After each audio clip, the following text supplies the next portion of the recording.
अस्सलाम वालेकुम। बहुत बड़ी ब्रेकिंग न्यूज़ है जनाब। शहबाज गिल साहब के हवाले से उनके घर पर पार्लियामेंट लॉजेस में जो उनका घर था, वहाँ पर छापा मारा गया है। उन्होंने बहुत सारी चीज़ें बताई हैं डेफ़िनेट, तो उसके बाद छापे लगे हैं, जो आज दोपहर को उनको बताया गया था कि आपकी ज़मानत हो गई है। आप हमें बता दें जाने से पहले कहाँ क्या पड़ा हुआ है। कुछ इस किस्म की स्टोरी या कहानी सुनाइए। मुझे तो लगता है कि शहबाज गिल साहब जो हैं वादा माफ़ गवाह बनने की तैयारियाँ कर रहे हैं।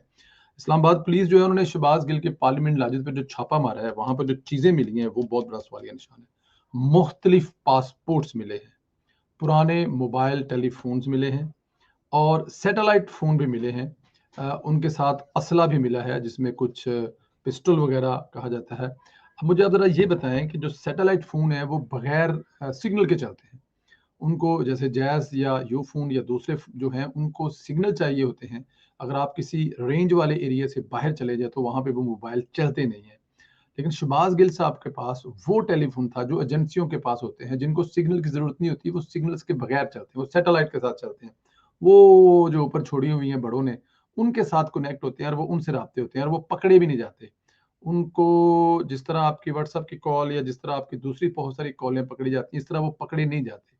उन पे जो होने वाली है गुफ्तगू सुनी नहीं जा सकती। तो सवाल ये पैदा होता है शहबाज गिल साहब के पास ये सैटेलाइट फ़ोन कहाँ से आए? उनको सैटेलाइट फ़ोन देने वाले कौन थे और उनसे क्या काम लिया जा रहा था?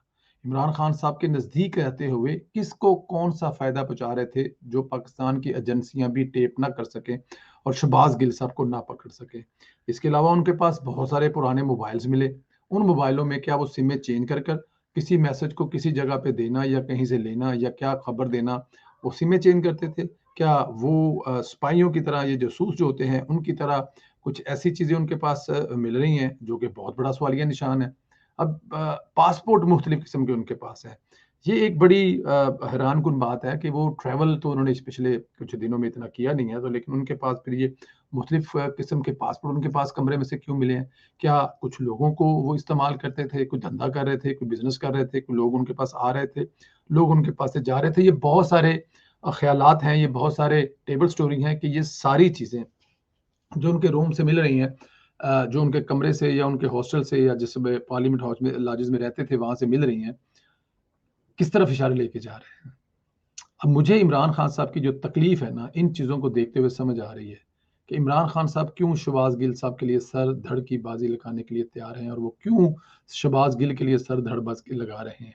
किस तरह से वो ये चाहते हैं कि शहबाज गिल को किसी न किसी तरह से रोका जाए, शहबाज गिल को वादा माफ़ गवाह बनने से रोका जाए, क्योंकि अगर शहबाज गिल साहब बोल पड़े, तो जो पिछले ढाई 3-4 साल से ज़ाहिर है ये बुज़दार साहब के साथ पंजाब में होते थे और यहाँ पे बुज़दार साहब के साथ इनकी नहीं बनी थी, तो फिर उसके बाद ये ऊपर मरकज़ में इमरान खान साहब के पास चले गए थे। तो जो 3 साढ़े 3 साल इन्होंने मरकज़ में इमरान खान साहब के साथ लगाए हैं, उनमें क्या-क्या चीज़ें इमरान खान साहब के लिए की इन्होंने या क्या-क्या चीज़ें इनके सामने इमरान खान ने की हैं। किस-किस को इमरान खान ने गालियाँ निकाली हैं, किस-किस के खिलाफ साज़िश की है, किस-किस को इमरान खान ने अपने पास बिठाया है, कौन-कौन सी ऐसी चीज़ें हैं। और जैसे शहबाज गिल साहब की शख्सियत है ना, उनसे कुछ बैद नहीं है कि उन्होंने इमरान खान साहब की कौन-कौन सी चीज़ें, वो कहते थे ना कि इमरान खान साहब के कैंप में हमारा एक बंदा है जो हमें वहाँ की खबरें देता है। तो क्या वो शहबाज गिल साहब ही थे, जो अंदर की खबरें बाहर दिया करते थे और बहुत सारी चीज़ें जो लीक किया करते थे? ये वो सवाल हैं जो आने वाले दिनों में उम्मीद है कि हल होंगे। पाकिस्तान की सियासत में बहुत सारी या सियासत पाकिस्तान में बहुत सारी चीज़ें, मसले जो हैं वो हल नहीं होते। लेकिन अब देखना ये है कि आने वाले दिनों में क्या ये मसला हल होने जा रहा है कि शहबाज गिल साहब किनके बंदे थे, किन के लिए काम कर रहे थे और क्या काम कर रहे थे?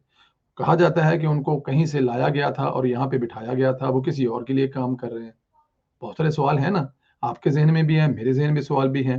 लेकिन अभी फ़िलहाल जो चीज़ें उनके कमरे से मिली हैं, वो बहुत डेंजरस चीज़ें हैं। सैटेलाइट टेलीफ़ोन, मुस्लिम मुल्कों के पासपोर्ट्स और उसके अलावा पुराने मोबाइल्स, टेलीफ़ोन और असला, ये एक सवालिया निशान है, जिसका जवाब आने वाले दिनों में पाकिस्तान की अथॉरिटीज़, पाकिस्तान की एजेंसियाँ, पाकिस्तान की आवाम को देंगे।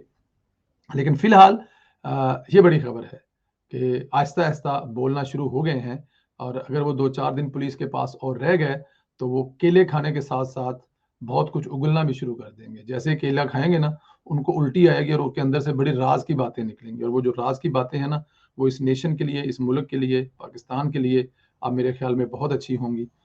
इस मुल्क के लिए बहुत फ़ायदेमंद होंगी।